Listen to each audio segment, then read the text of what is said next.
Bueno, uno de los temas que tratamos en el libro, en uno de los capítulos, es el de la informalidad laboral. Y básicamente la informalidad laboral debe ser entendida como la falta de declaración de los trabajadores asalariados en planilla y por ende su falta de acceso a los distintos beneficios laborales que establece la regulación laboral en sus distintos regímenes. Hablo de la CTS o compensación por tiempo de servicios, que es un mecanismo de protección contra el desempleo, las vacaciones, las gratificaciones, el seguro de salud, el aporte previsional, el seguro de vida, el seguro por trabajo de riesgo, entre otros. Entonces, básicamente, pues, ¿quiénes pueden estar en condición de informalidad laboral? Aquellos trabajadores en relación de dependencia, que laboran como asalariados para una empresa privada, una entidad pública, o como trabajadores del hogar, que a pesar de tener esa condición y estar, digamos que bajo las reglas de una regulación laboral, no están cubiertos en la práctica por esa normativa, dada la falta de declaración de sus empleadores en planilla, ¿no? En relación a la existencia de estos trabajadores. Entonces, básicamente, esa es la informalidad laboral, es un problema estructural en el país y es parte del otro gran problema de la informalidad global, ¿no? Que tiene diversas facetas, la laboral, la tributaria, la municipal, la registral, la falta de protección social, etc. Pero digamos que la laboral es, digamos, que la problemática principal dentro del ámbito del mercado de trabajo. Entonces, en el libro un poco analizamos cómo ha evolucionado la informalidad en los últimos años, cuáles serían sus principales causas, qué propuestas o qué medidas se deberían tomar para solucionar paulatinamente este problema significativo de la informalidad laboral. Planteamos, ¿no? Como señalaba, que hay que distinguir la informalidad laboral de la informalidad a secas, ¿no? Que contiene distintos tipos de esta problemática, y eso es clave para tener un buen diagnóstico y aplicar políticas ad hoc, ¿no? De acuerdo a las características de la informalidad de cada segmento del mercado de trabajo. Por ejemplo, una cosa es la informalidad laboral en el ámbito asalariado y otra la informalidad tributaria en el ámbito de los independientes, ¿no? Que si bien no tienen trabajadores a su cargo, no tienen reglas laborales que cumplir, si tienen pues una normativa tributaria que cumplir, ¿no? Tienen que declarar rentas, pagar impuestos y además tienen pues que tener licencia municipal para operar. Por ejemplo, se hace ese tipo de diferenciación. Incluso en el mundo asalariado también hay grandes diferencias, ¿no? Una cosa es la informalidad laboral en el sector empresarial privado, otra en el sector público y una totalmente distinta en el trabajo del hogar, ¿no? Lo que requiere pues que se apliquen medidas distintas, ¿no? Incluso dentro del mundo asalariado privado, vemos que la tasa de informalidad laboral suele ser mayor en las empresas más pequeñas que en las más grandes, ¿no? De hecho, en las microempresas, cerca del 88% de sus trabajadores laboran sin estar declarados en planilla y por ende sin acceder a ningún beneficio laboral, ¿no?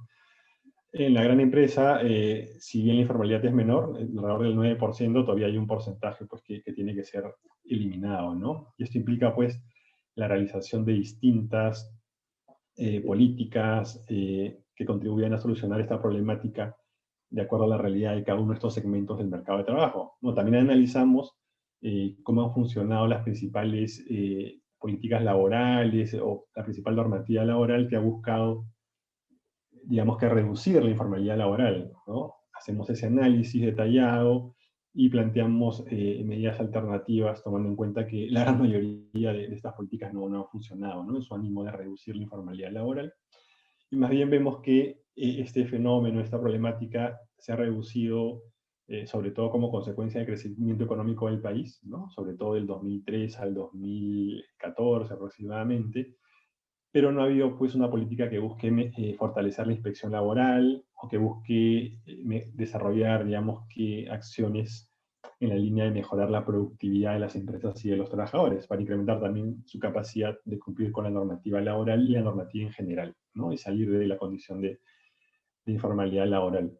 Entonces, un poco en esa línea va el análisis realizado en el capítulo sobre informalidad laboral, donde también tratamos lo que denominamos como la informalidad escondida, ¿no? Que tiene que ver con el uso desnaturalizado de los contratos temporales, ¿no? Como se sabe, los contratos temporales en el Perú deberían ser la excepción y no la regla, como sucede en la realidad. Y claro, solo se podría contratar temporalmente a un trabajador que va a realizar labores coyunturales, ¿no? Temporales propiamente. Pero lo que se ve en el Perú es que hay un 70% de trabajadores contratados de manera temporal en el sector formal privado, muchos de los cuales están contratados de una manera desnaturalizada, ¿no? Porque en la práctica realizan labores permanentes, ¿no? Por varios años en las empresas, lo cual pues genera otros problemas en el mercado de trabajo, como la afectación del ejercicio de derechos colectivos, ¿no? Y por ende las restricciones para lograr mejores salarios, ¿no? En el empleo formal. Afecta también los aportes de salud y al sistema previsional, que se hacen discontinuos, dada la alta rotación laboral que hay en el caso de los trabajadores temporales, por lo menos cada 5 años. Y otros efectos, pues, vinculados, por ejemplo, al desincentivo a la inversión en capacitación laboral, ¿no? Dado que si la empresa piensa que va a tener muy poco tiempo a los trabajadores o no más de 5 años, eh, no le ve mucho sentido pues, a invertir en su capital humano, ¿no? Lo cual termina afectando la productividad de los trabajadores y también de las empresas a la larga, ¿no? Así como la empleabilidad de los asalariados. Entonces, esto es un poco lo que se trata en este ámbito de análisis del libro, ¿no? Y vinculamos también el problema de la informalidad laboral a la escasa protección social en salud y pensiones que existe en el país, ¿no? Porque claro, en el Perú digamos que es obligatoria la afiliación a un sistema previsional y de salud siempre que se tenga un empleo asalariado, ¿no? Pero hay muchos trabajadores en el país que no tienen un empleo asalariado, ¿no? El 50% son independientes, y por ende pues no terminan de afiliarse a un sistema previsional y tampoco un sistema de salud, salvo al SIS, pero que tiene una menor cobertura que salud, ¿no? En el caso de los asalariados, dado este 47% de informalidad laboral que existe, vemos también que casi la mitad de ellos pues queda fuera de toda protección social en materia de salud y previsional, ¿no? Al menos en los términos que correspondería a un trabajador dependiente. Entonces, estos son algunos de los temas que tratamos en esta sección del libro.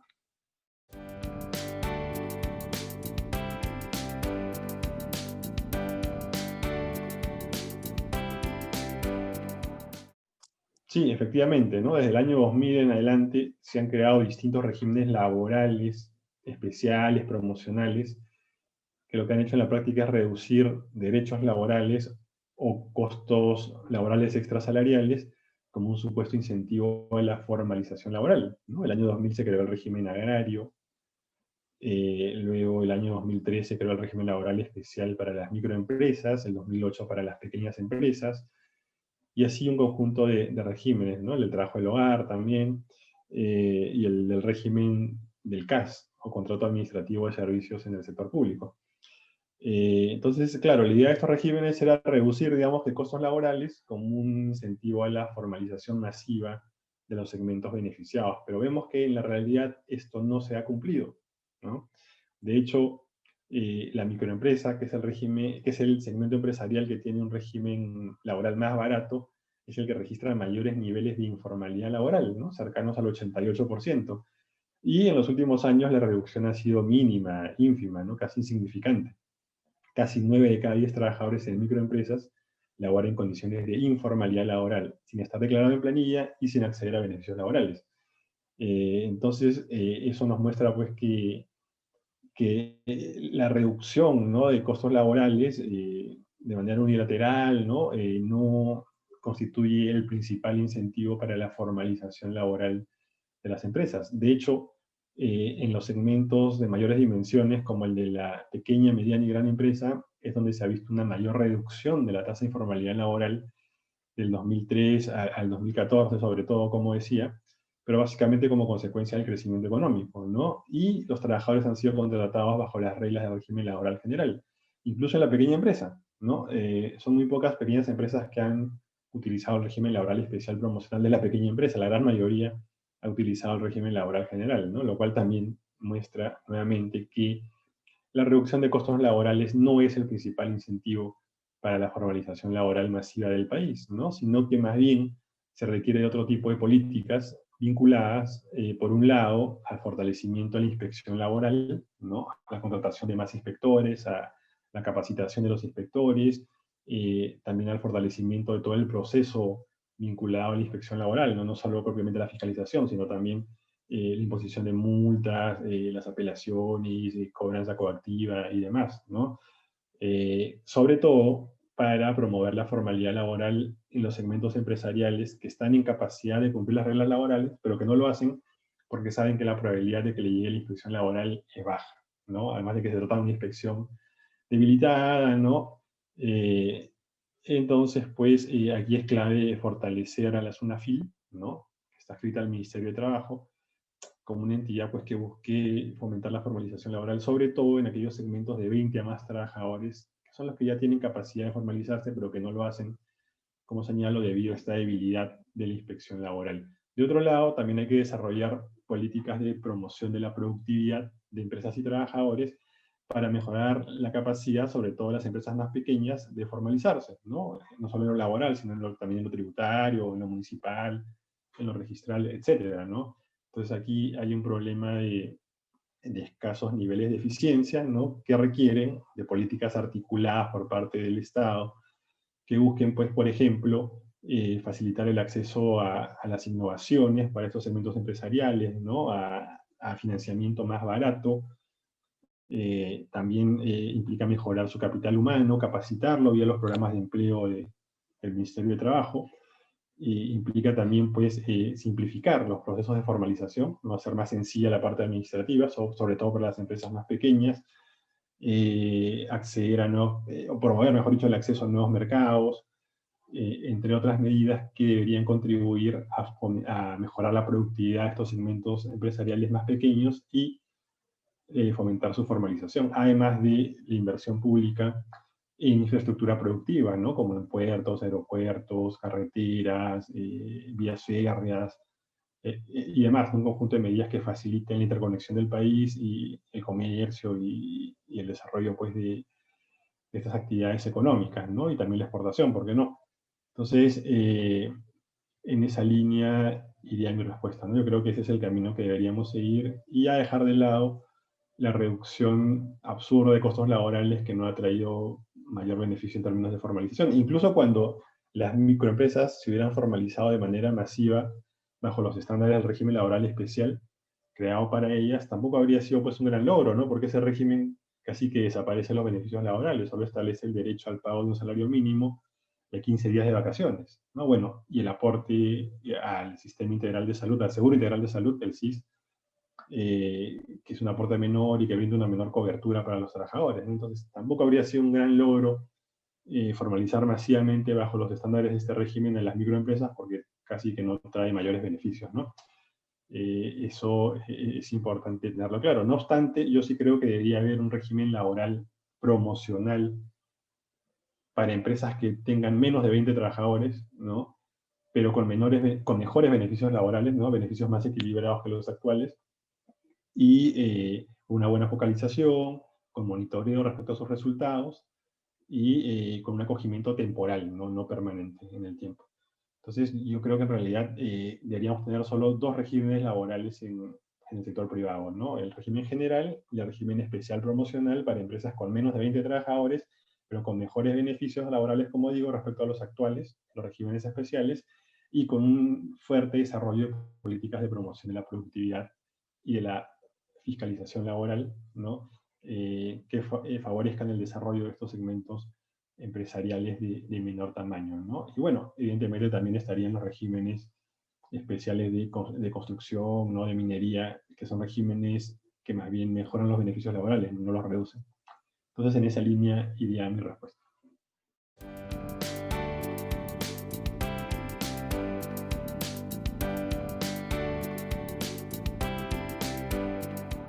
Sí, yo considero que han sido insuficientes, ¿no? Ahora nuevamente estamos en una cuarentena, pues dada la segunda ola de contagios de COVID-19 y de fallecimientos, lamentablemente, ¿no?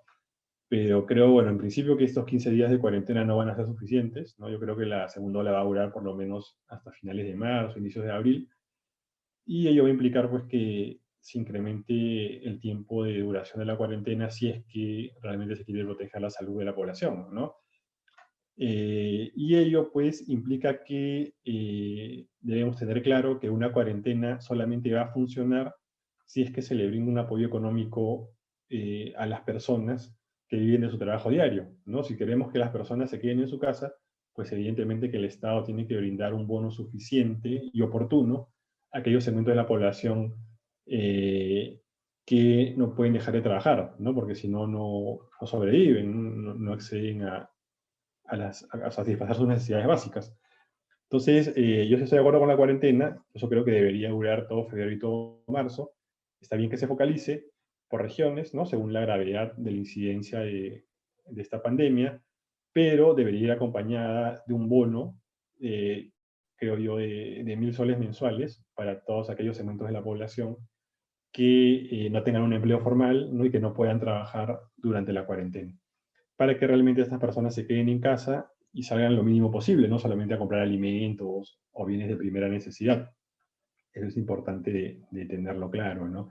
Y por el lado de las empresas, tiene que haber también, creo yo, una ampliación, ¿no?, del programa Reactiva Perú para permitir darle, digamos, financiamiento muy barato a los segmentos empresariales que se vean afectados por la cuarentena y por la paralización económica, ¿no? Además de otras medidas, como quizás un subsidio también focalizado a ciertas planillas laborales, ¿no?, de empresas que estén realmente afectadas por la paralización económica, y también facilidades tributarias y crediticias en general para empresas y trabajadores y personas, ¿no? Dada la situación especial que tenemos. La única manera de controlar la pandemia va a ser accediendo a una vacunación masiva, ¿no? Y como van las cosas, creo que la vacunación masiva recién se va a dar el 2022, ¿no? No es tan sencillo de lograr. Mientras tanto, para evitar que una segunda ola, tercera ola o cuarta ola generen una cantidad masiva de fallecimientos y de personas contagiadas, ¿no?, que igual ven afectada su salud de por vida, es importante tomar este tipo de medidas, ¿no?